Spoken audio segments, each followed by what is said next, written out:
I pretended to be a poor and ordinary mother when I met my sons-in-laws, thinking I was protecting peace. But what I discovered about respect, love, and hidden cruelty changed my family forever, and forced my son to make the hardest decision of his life. What happens when people only honor you after they discover your worth? Before we begin, please write the name of your city or country in the comments so we know where you are watching from. Do not forget to subscribe to this channel. May everyone who subscribes be given good luck, good health, and may all matters in your life become easy. Amen. I am 63 years old, and I have learned that life does not announce its hardest tests with loud warnings. Sometimes it arrives quietly, folded inside an invitation, written with polite words and good intentions. My name is Etta Mae Holleridge. I live alone in a small white house on the edge of Maple Crossing, Ohio. The house smells of lemon soap and old books. Every morning I wake up at 5, not because I need to, but because my body remembers decades of discipline. I make coffee strong enough to keep me company, and I sit by the kitchen window where the sun reaches the table before it reaches my heart. That morning, the phone rang while the kettle was still humming. It was my son, Nathan. His voice carried the careful tone he used whenever he wanted something from me but was afraid to ask. Mom, Corinne and I want you to come for dinner this weekend. Her parents are hosting. They really want to meet you. I stayed quiet for a moment. Not because I disliked the idea, but because I understood the weight of first meetings. I had met many people in my life. Investors, executives, lawyers, and politicians. None of them ever frightened me. But family meetings carried a different risk. They did not judge contracts. They judged worth. I asked where they lived. He said, in a town called Brookfield Heights. Big house. Formal dinner. I thanked him and said I would come. After the call ended, I sat very still. I stared at the steam rising from my coffee. My reflection in the window looked older than usual. Lines near my mouth, silver hair tied back without effort. A woman who no longer needed to prove anything. Yet something uneasy settled in my chest. Nathan never spoke much about Corinne's parents. Only that they were traditional. That they valued success. That they cared deeply about appearances.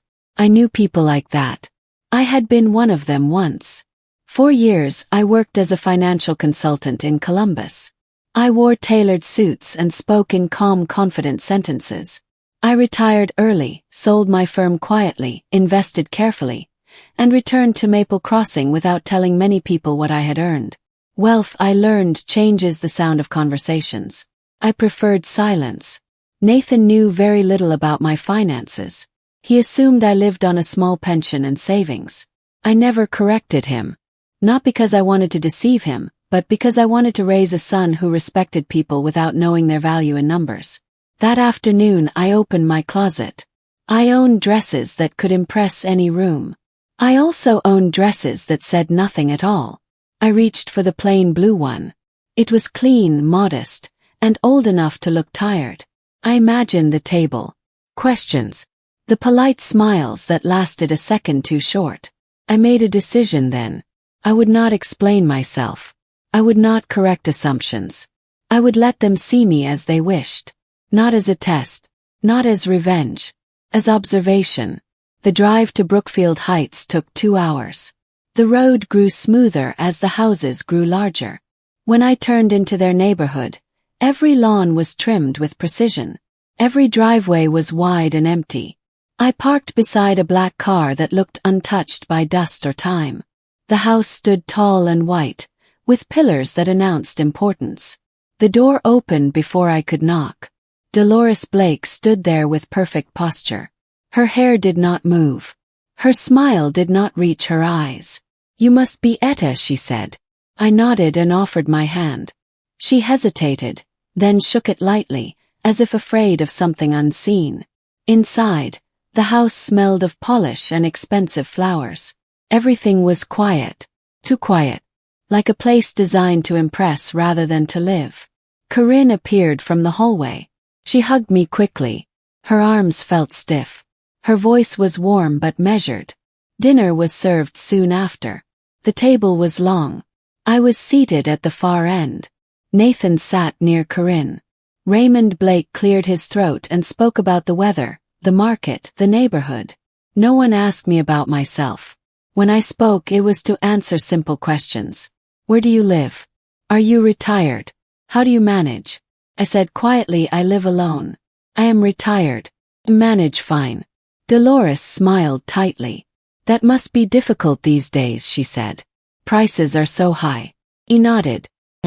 You learn to adjust. She did not ask how.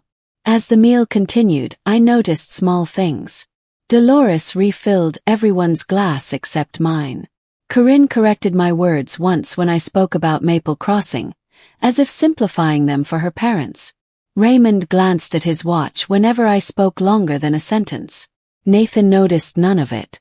He was busy trying to keep peace, smiling too often, laughing too softly. I chewed my food slowly.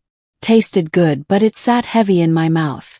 When dessert arrived, Dolores leaned forward and spoke gently. Nathan tells us you have had a simple life, she said. That is admirable. I met her eyes. Simple does not always mean small, I said. Her smile froze for a brief moment, then returned. Course, she said. That was when I understood the evening was not about meeting me. It was about placing me. When we left, Corinne hugged me again. This time longer. She whispered that her parents were old-fashioned. He nodded. I said nothing. In the car, Nathan asked if I was comfortable. Said yes. I did not tell him that comfort had never been the issue. Respect was. That night, back in my quiet house, I lay awake listening to the clock tick. I thought about the way Dolores looked at me, not with cruelty, but with calculation. I thought about Corinne's silence. I thought about my son, caught between love and blindness. I did not sleep much. I knew then that the dinner was only the beginning. The next morning, I woke before dawn with a dull ache behind my eyes. The house was still dark, and the air felt heavier than usual, as if the walls themselves had listened to the dinner conversation and decided to remember it. I washed my face, tied my hair back, and made coffee. The familiar routine calmed my hands but not my thoughts. I replayed the evening in my mind, not searching for insults but for meaning. People rarely say what they truly think. They show it in pauses, in omissions, in who they choose to notice. By noon, Nathan called. He thanked me again for coming. He said Corinne's parents thought I was kind. He said everything went well. I listened without correcting him. After the call ended, I went to the grocery store. Maple Crossing was small enough that people greeted one another by name. Mrs. Keller asked about my roses. Mr. Donnelly complained about his knees. No one measured my worth by the cut of my dress or the size of my house. In that store I felt like myself again. 2 weeks later, another invitation arrived. This time it was lunch at Corinne and Nathan's apartment. Dolores would be there. She wanted to get to know me better. I agreed. I wore the same blue dress. The apartment was neat but cramped. Nathan had placed flowers on the table. Corinne moved nervously, adjusting plates that were already aligned. Dolores arrived early, carrying a box of pastries that looked expensive. She kissed Corinne's cheek. She nodded at me. Lunch passed with careful conversation. Dolores spoke about friends, about charity events, about how difficult it was to find reliable people these days. At one point she turned to me. Etta, she said, have you considered moving closer to us? It would be easier for Nathan. Her tone was gentle, but her eyes were sharp. I asked what she meant. Well, she said, aging alone can be challenging. We worry about support. Felt the air shift. Nathan looked uncomfortable. Corinne stared at her plate. Said calmly, I am healthy. I manage my own affairs. Dolores nodded. Course. I just believe family should plan ahead. There it was. Not concern. Control. Later, as I helped clear the table, I heard voices from the living room. They were not whispering. They simply assumed I could not hear. Dolores said something about risks, about responsibility, about not letting the past interfere with the future. Corinne replied softly. I could not hear her words clearly, only her tone. It was not defensive. It was compliant. That was the moment something inside me tightened. After lunch I said goodbye and left early. Nathan walked me to the car. "Are you okay, Mom?" he asked. I looked at my son. He was taller than me now. Strong. Successful.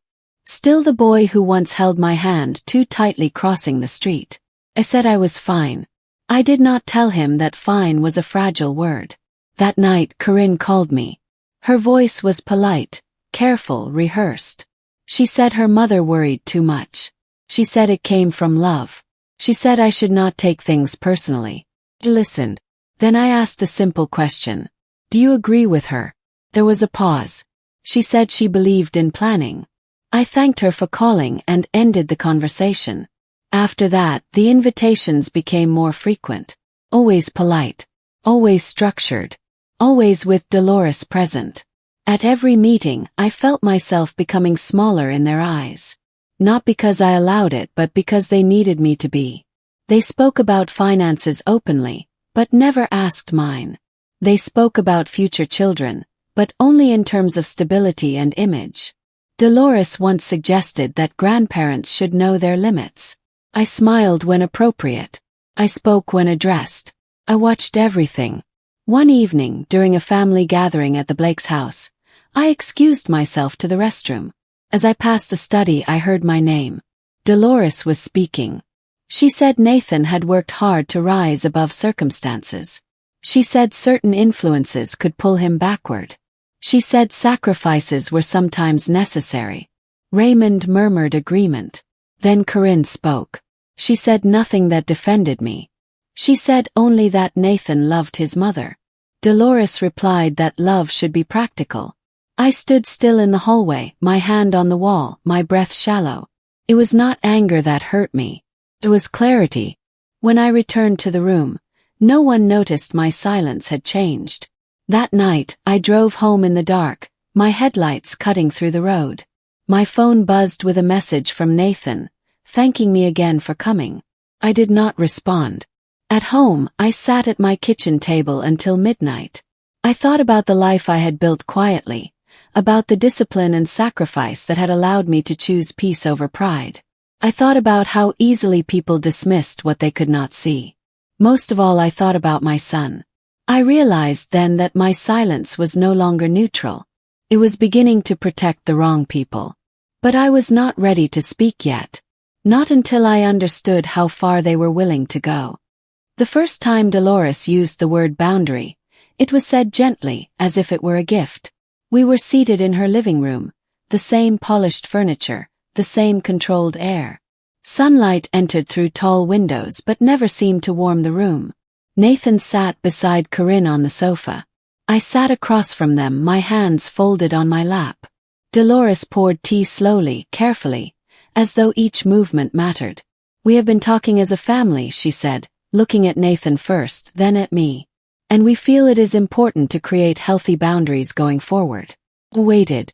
She continued, "Aging parents often do not realize how much pressure they place on young couples. Emotional pressure, financial pressure, expectations." Nathan shifted in his seat. "Mom has never pressured us," he said quickly. Dolores smiled at him. "Of course not intentionally. But these things are rarely intentional." Corinne did not look at me. I asked, "What boundaries are you suggesting?" Dolores folded her hands. "We think it would be best if visits were planned less frequently. And perhaps major decisions should remain between Nathan and Corinne alone." I nodded slowly. I understood what she was doing. She was not pushing me away loudly. She was asking me to step back quietly. So quietly that resistance would look unreasonable. Nathan looked confused. "Mom does not interfere," he said again, softer this time. Dolores turned to him. "Nathan, dear, love can still be heavy." That sentence stayed with me. I felt something shift inside my chest. Not anger. Not fear. Acceptance. I said, "I understand." Dolores seemed pleased. When I left, Nathan followed me outside. "Mom, are you upset?" he asked. I told him I was tired. He hugged me briefly. I could feel his uncertainty. He was standing in the middle of something he did not yet want to name. A week later, I received an email. It was from Dolores. She wrote about practical matters. About planning for the future. about how important it was for Nathan and Corinne to focus on their growth without distraction. Then she asked about my finances. Not directly, carefully. She asked if I had adequate arrangements, if I had savings, if I had considered long-term care. I stared at the screen for a long time. I could have answered with numbers. I could have ended the conversation instantly. Instead, I replied simply. I said I managed on a modest income and lived within my means. Her response came quickly. She suggested that Nathan and Corinne should not be expected to provide support in the future. She framed it as protection. For them. That was the moment I realized her concern had nothing to do with my well-being. It was about control and fear. Fear that I might one day become inconvenient. Soon after, Corinne began to change. She stopped calling unless necessary. Her tone became formal. She addressed me as if I were a distant relative rather than family. When we met, she was polite but distant. Once, during a short visit, she corrected me in front of friends about a story I told from Nathan's childhood. It was a small thing, but the way she did it made me feel like an unreliable witness to my own life. Nathan noticed none of it. Then came the conversation about children. It happened during a dinner at their apartment. Dolores was there, of course. She spoke about timing, about stability, about ensuring that everything was perfect before bringing a child into the world. She said we must think about inherited responsibilities. I asked what she meant. She said family situations can complicate things. Stress passes down. I looked at Corinne. She said softly, I think it is wise to wait. He nodded. That night at home I sat in the dark. I did not turn on the lights. I thought about how easily love was being negotiated around me, as if my presence were a variable to manage. I thought about my silence, how it had allowed them to believe their assumptions were correct. But I also knew that revealing the truth now would change the story too easily. It would make them polite. It would not make them sincere. I wanted to know who they were when they believed I had nothing to offer. A few days later, Nathan called. Mom, Corinne feels you are distant, he said. I asked him if he felt the same. He hesitated. He said he felt caught. That word again. I told him I loved him. I told him I trusted his judgment. I did not tell him that trust was beginning to hurt. Then something happened that removed all doubt. It was a message sent by mistake. Dolores intended it for Corinne. She sent it to me. In it, she wrote that they needed to encourage Nathan to limit his involvement with me. That emotional dependency could hinder his future. That my financial situation was uncertain and risky. She ended the message by saying, we must be firm before things get complicated. I read the message 3 times. I did not reply. I sat at my table, my hands shaking slightly, not from fear but from the weight of confirmation. They had decided who I was. Now I had to decide what I would do with that knowledge. The morning after I received the message, I woke with a strange calm. The kind that comes after grief has already passed through the body and left something colder behind. I printed the message and placed it inside a drawer. I did not show it to Nathan. Not yet. Once shown, it could never be taken back. I needed time to understand not just their intentions, but my own limits. Life in Maple Crossing continued as usual. I attended church on Sunday. I greeted neighbors. I watered my plants. Outwardly, nothing had changed. Inside, I had become a quiet witness to my own erasure. Nathan did not call for a week. When he finally did, his voice was strained.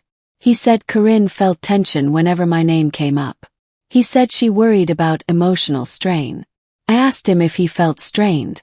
He said he felt tired. That word again. I invited him to visit me alone. He said he would try. He never came. Instead, Dolores invited me to lunch. I almost refused. Then I remembered the message in the drawer. I decided to go. We met at a restaurant that overlooked a lake. The view was beautiful. Dolores chose the seat with the best angle. She spoke first. Etta, she said, I hope you understand that everything we do comes from concern. He nodded. She spoke about generational burdens. About responsibility. About how independence was important. Then she said, "We all have to accept our place." I asked her what she believed my place was. She paused, then said, "Support from a distance." I stirred my soup slowly. I asked her if she believed love weakened people. She smiled. "Not love. Pendency." I told her I had raised my son alone after his father died. I told her I had taught him discipline and self-reliance. She listened politely. Then she said, "Times are different now." That was the end of the conversation. When I returned home, I opened the drawer and read the message again. The words looked smaller than they had the night before. They no longer shocked me. They clarified everything. I realized then that this was not about misunderstanding. It was about values. A week later, Nathan called unexpectedly. He said Corinne wanted to postpone having children indefinitely. He said she worried about instability. I asked him what instability meant. He said he did not know.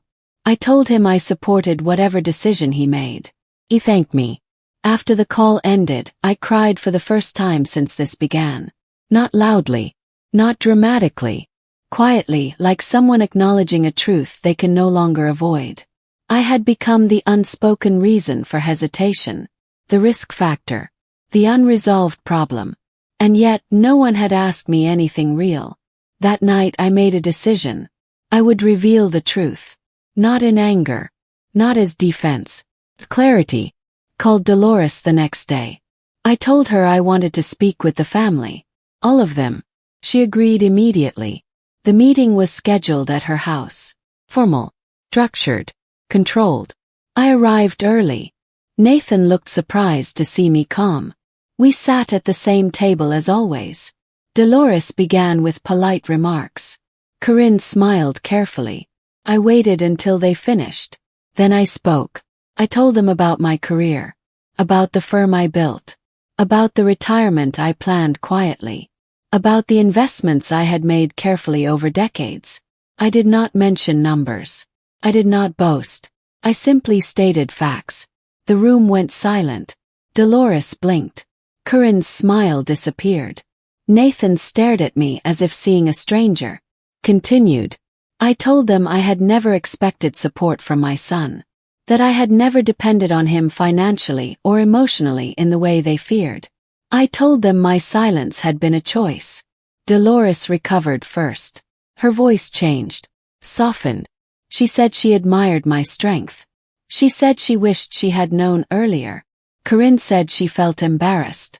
Nathan asked why I had not told him. I said I wanted to see how I would be treated without it. No one spoke for a moment. Then Dolores laughed lightly and said, "Well, this changes everything." That sentence cut deeper than any insult. Because it confirmed what I had always known. Respect that arrives only after proof is not respect. The meeting ended politely. Apologies were offered. Invitations extended. I declined them all. That night, Nathan called me repeatedly. I did not answer. I needed silence. Because now that the truth was out, the real test had begun. The days after the revelation felt strangely crowded, even though I spent them alone. My phone rang often. Messages appeared, carefully written, full of concern and regret. I read them once and let them sit unanswered.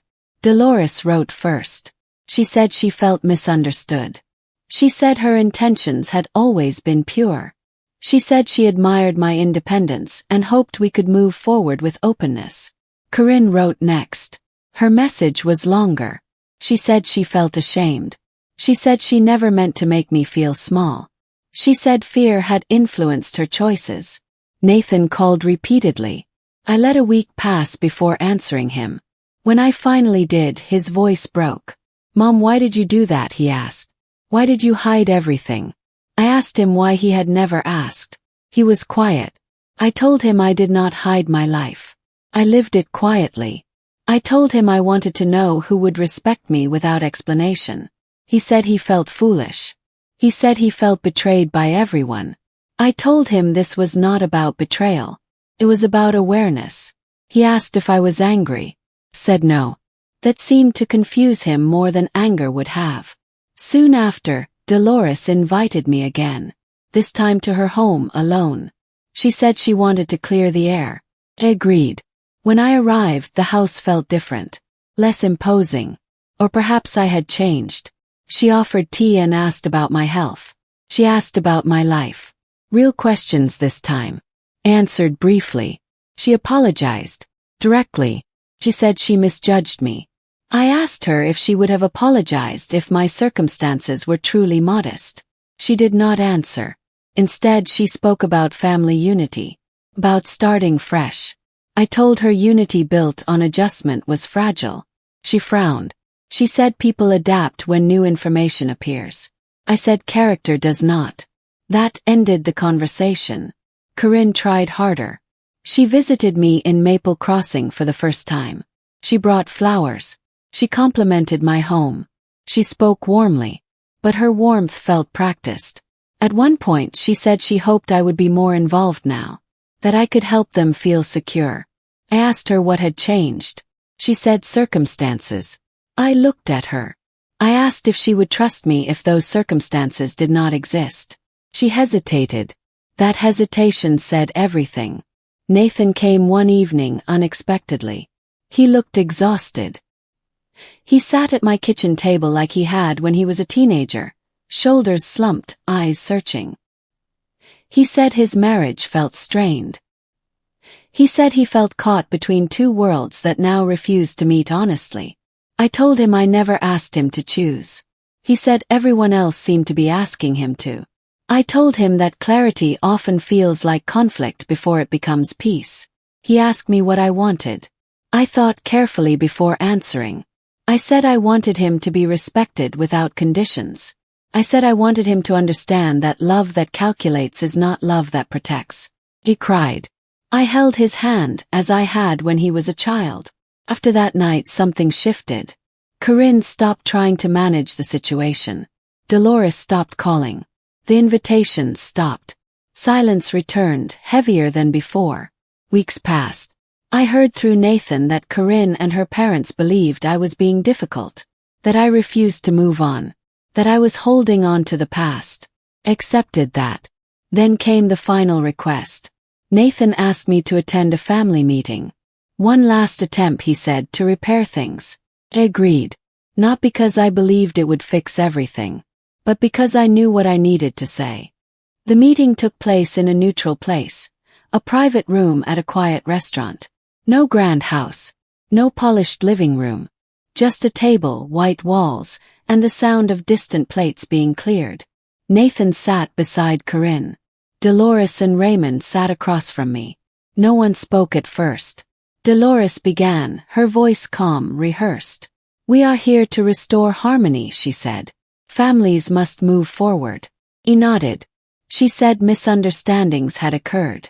That assumptions had been made on all sides. I asked what assumptions I had made. He paused. Corinne spoke next. She said she felt judged. She said my silence made her uncomfortable. She said she never knew where she stood with me. I told her she stood where she placed herself. The room went quiet. Nathan asked us to speak honestly without defense. I agreed. I told them that the moment I understood how they valued people, I chose observation over confrontation. I told them my silence was not manipulation. It was restraint. Dolores interrupted. She said withholding information was deceptive. I asked her if assuming worth based on status was honest. She looked away. Raymond cleared his throat and said everyone had flaws. I said some flaws become patterns. Corinne said she felt pressure from her parents, that she wanted peace. I told her peace that requires one person to shrink is not peace. Nathan looked at me with eyes full of confusion and pain. Mom, he said, did you ever trust Corinne? Answered truthfully. I said I trusted her kindness when it was convenient. She flinched. Dolores raised her voice slightly. She said this was unproductive. That families compromise. I asked who had compromised so far. No one answered. I reached into my bag and placed the printed message on the table. The one Dolores had sent by mistake. I said nothing. Dolores read it. Her face changed. Corinne read it. Her hands trembled. Nathan read it last. He stood up. He did not shout. He did not accuse. He said quietly that he needed time. He left the room. No one followed him. Dolores looked at me and said I should have addressed this privately. I told her privacy had protected her comfort, not my dignity. The meeting ended without resolution. Nathan did not call that night. Days passed without contact. I knew he was struggling. I knew he was facing truths he had avoided. I did not reach out. Then one evening he came. He stood at my door, eyes tired, voice low. He said he finally understood. He said he saw how respect had been negotiated, how love had been conditional. He said he felt ashamed for not seeing it sooner. I listened. He said he loved Corinne but no longer trusted her judgment. He asked me what he should do.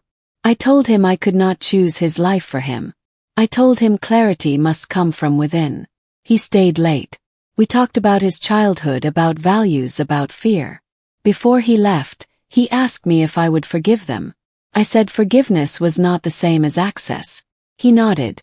That night, I slept deeply for the first time in months.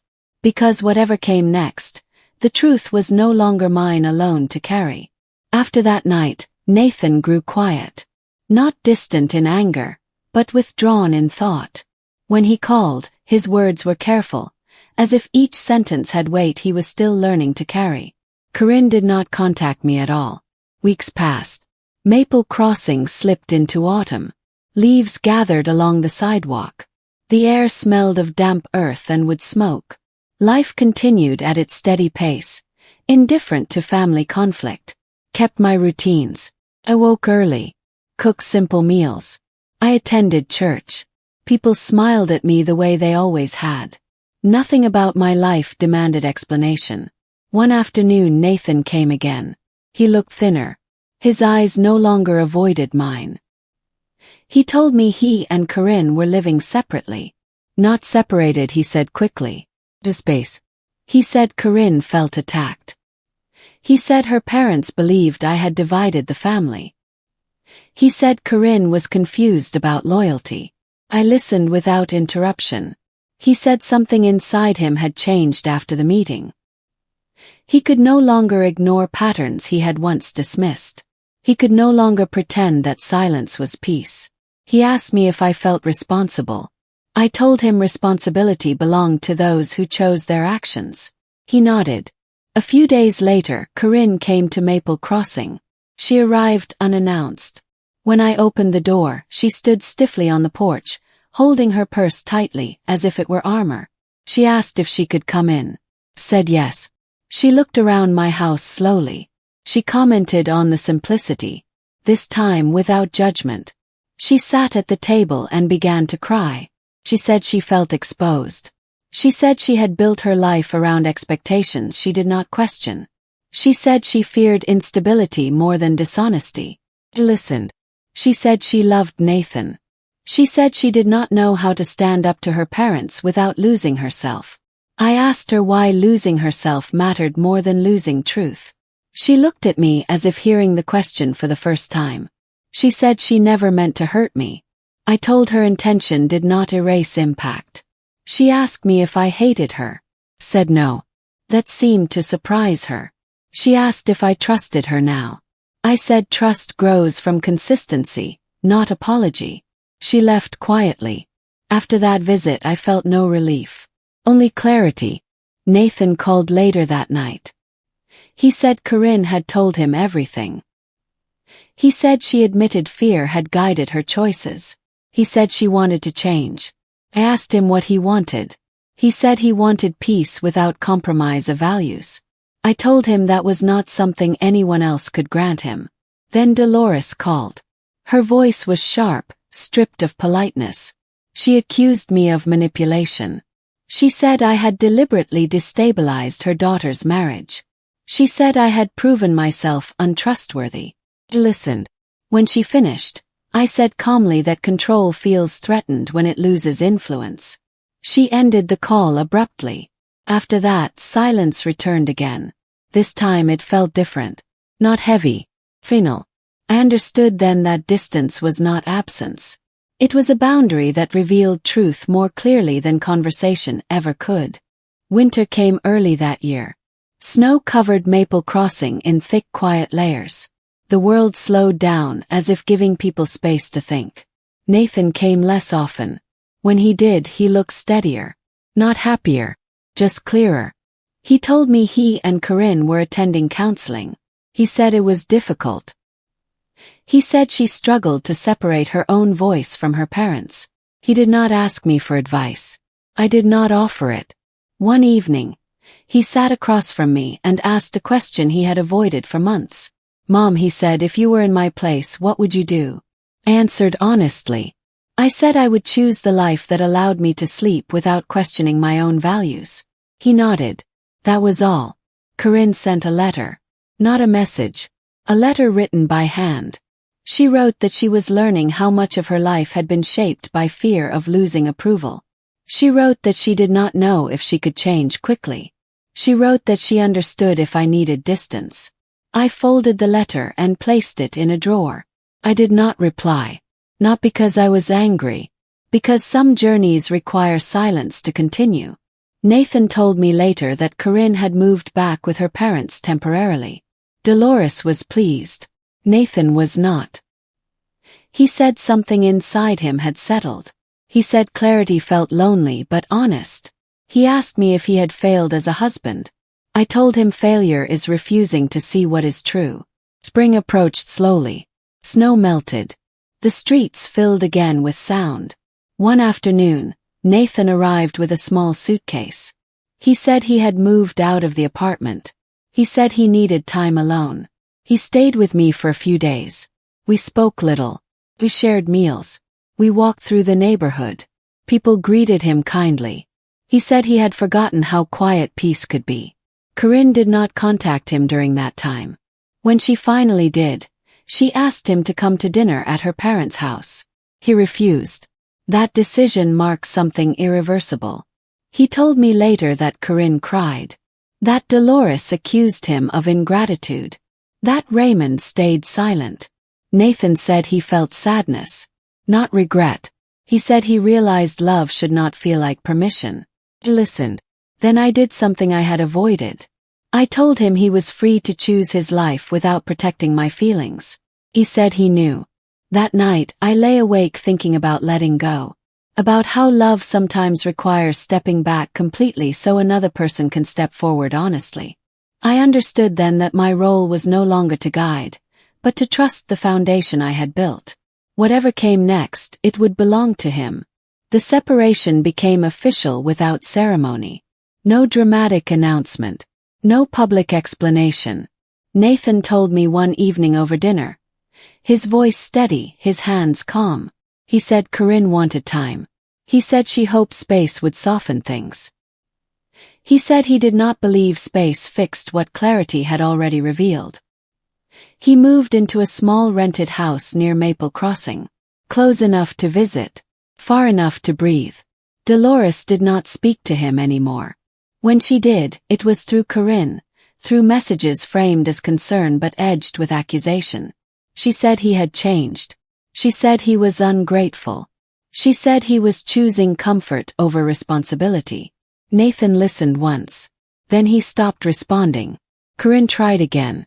She came to see him alone. She told him she loved him. She told him she was trying to learn who she was without her parents' voice guiding every thought. She asked him to wait. He asked her what waiting meant. She could not answer.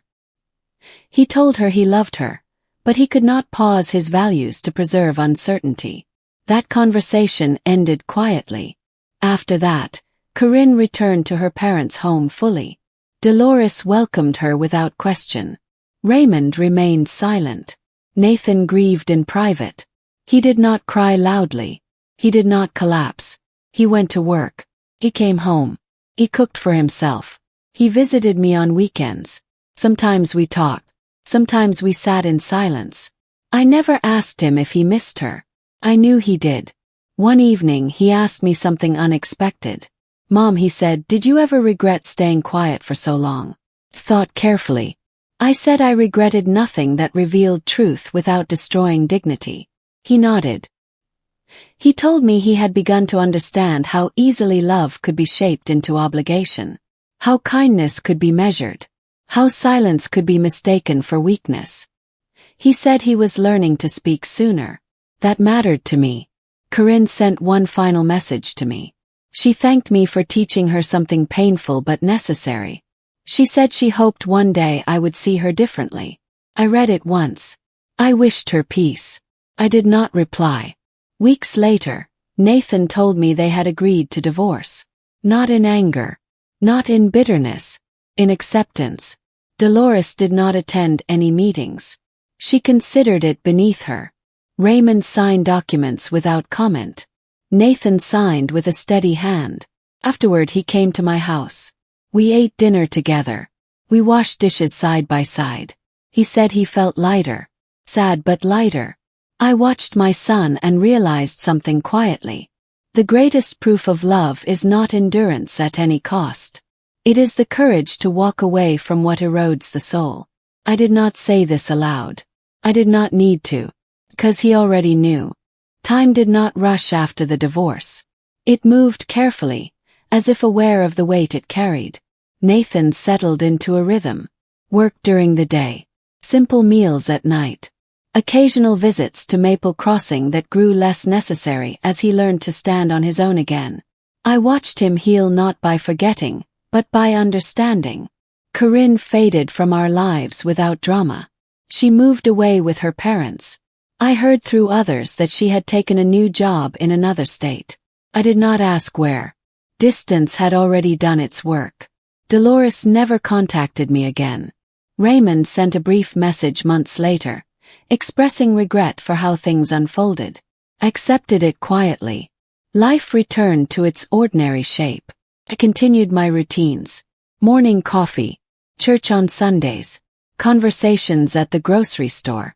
Nothing about my life changed externally. Inside something had settled. One afternoon Nathan came with news. He had been offered a position in another city. Chance to start fresh. He asked me how I felt. I told him I felt proud. He asked if I would be lonely. I told him loneliness comes from living against truth, not from living alone. He smiled. When he left, I stood at the window and watched his car disappear down the street. I did not feel loss. Felt completion. I thought about the woman I had been when this began. Quiet. Observant. Willing to shrink to maintain harmony. I had not changed my nature. I had changed my boundaries. I learned that sincerity does not need explanation. Love does not require proof. And dignity cannot be negotiated. I did not regret staying silent when silence revealed character. I did not regret speaking when clarity was needed. Now, in the quiet of my small house, with sunlight reaching the table before it reaches my heart, I live simply. Not because I must. 'Cause I choose to. This story teaches that sincerity reveals itself most clearly when there is nothing to gain. People often show their true character not through what they say, but through how they treat those they believe hold no power, status, or advantage. It reminds us that respect which appears only after wealth, position, or proof is revealed is not genuine respect. It is adjustment. True love does not calculate benefits, and real family bonds are not conditional on comfort or image. The story also shows that silence is not always weakness. Sometimes silence is patience. Sometimes it is observation. But when silence begins to protect injustice or diminish dignity, speaking the truth becomes an act of love, even if it causes pain. Finally, this story teaches that letting go is sometimes the most sincere form of love. Holding on to relationships that erode values will slowly erode the soul.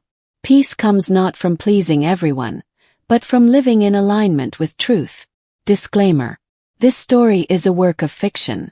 The characters, events, and situations are created to feel real so that meaningful lessons can be drawn from them. Any resemblance to real people or real events is purely coincidental. The purpose of this story is not to accuse, but to reflect, learn, and grow. Thank you for taking the time to listen to this story.